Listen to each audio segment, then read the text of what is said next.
Ethiopia, atau nama resminya Republik Demokratik Federal Ethiopia, memiliki jumlah penduduk 115 juta orang dan merupakan negara di Afrika Timur dan juga menjadi salah satu negara di Afrika yang berhasil menjaga dirinya dari kolonisasi bangsa Eropa.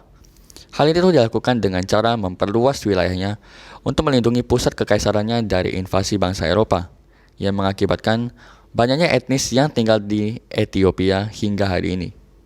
Walau begitu, etnis yang menjadi penguasa Ethiopia saat itu adalah etnis Amhara, sedangkan etnis-etnis lainnya diperlakukan sebagai masyarakat kelas 2.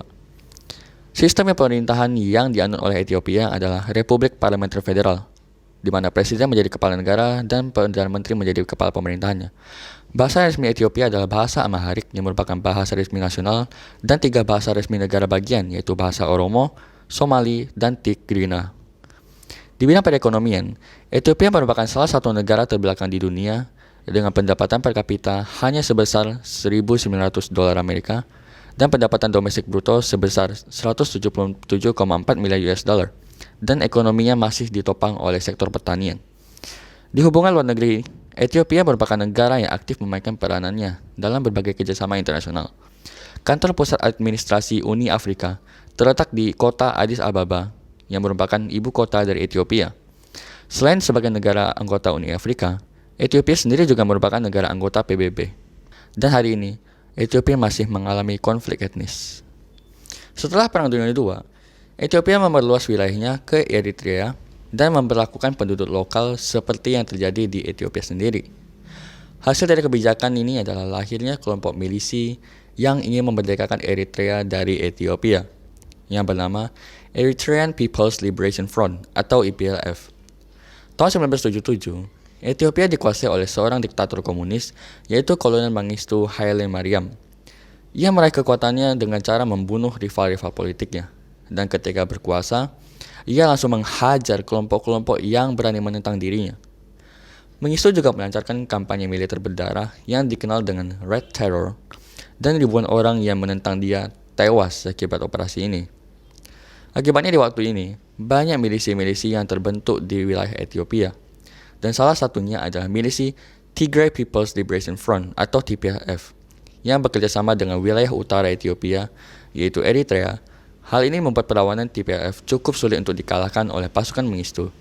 Tetapi hal sebaliknya terjadi dengan milisi-milisi di daerah lain.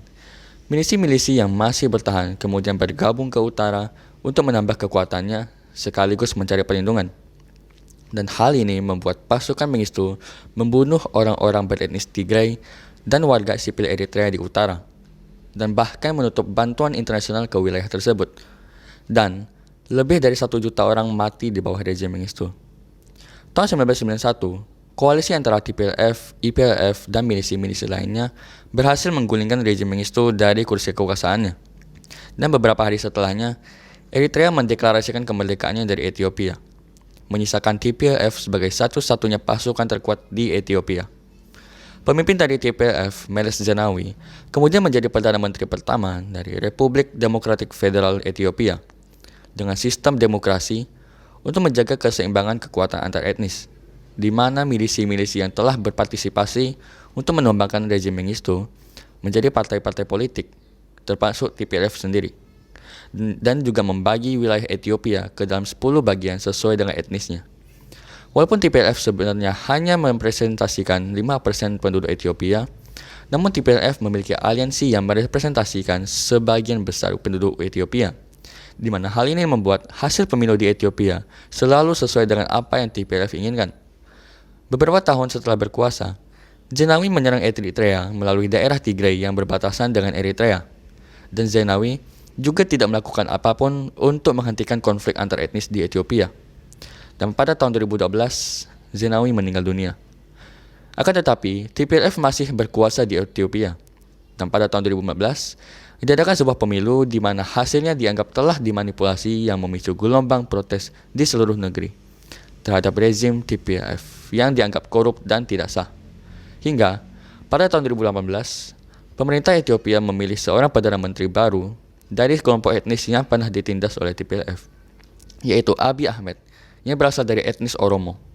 Dan ia kerap kali menyuarakan perdamaian dan persatuan, baik di Ethiopia maupun tingkat regional, Hal pertama yang dilakukan oleh Ahmad Abiy adalah memperbaiki hubungan dengan negara tetangganya, Eritrea, yang merupakan musuh dari TPLF. Ia juga bahkan mengeluarkan pejabat-pejabat TPLF yang korup dari kekuasaan mereka dan membentuk koalisi yang menjadi partai politik bernama Prosperity Party atau Partai Kesejahteraan. Abiy sempat mendukung TPLF untuk masuk ke dalam koalisi ini, tetapi ditolak. Dan kemudian TPLF bergabung ke pihak oposisi.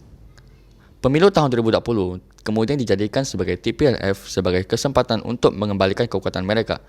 Dan kemudian, pemilu ini ditunda oleh Abiy sendiri akibat kondisi pandemi yang sedang berlangsung. TPLF kemudian menentang pemerintahan Abiy dengan mengadakan pemilu daerah di wilayah Tigray yang direspon oleh Abiy dengan melarang segala pendanaan untuk Tigray. Menurut Awol-Alo, seorang dosen senior di Keele University, TPLF menganggap bahwa Abiy sengaja menunda pemilu Ethiopia karena ia takut kalah, sehingga menggunakan pandemi sebagai alasan penundaan pemilu. TPLF kemudian merespons kebijakan Abiy dengan mengambil alih markas-markas militer Ethiopia yang secara resmi memulai perang saudara. Hari ini, pasukan pemerintah Ethiopia telah menguasai sebagian besar wilayah Tigray, yang diikuti dengan invasi dari Eritrea ke wilayah Tigray juga. Ribuan orang mengungsi atau meninggal akibat perang ini. Dan menurut Awol-Alo, Ethiopia hari ini sangat terpolarisasi. Pertentangan sosial masih sangat parah dan sangat sulit untuk melihat bagaimana Ethiopia dapat meyakinkan orang-orang Tigray untuk mendeklarasikan kesetiaannya kepada negara Ethiopia. Sekian dari saya atas pembahasan mengenai konflik etnis di Ethiopia. Terima kasih.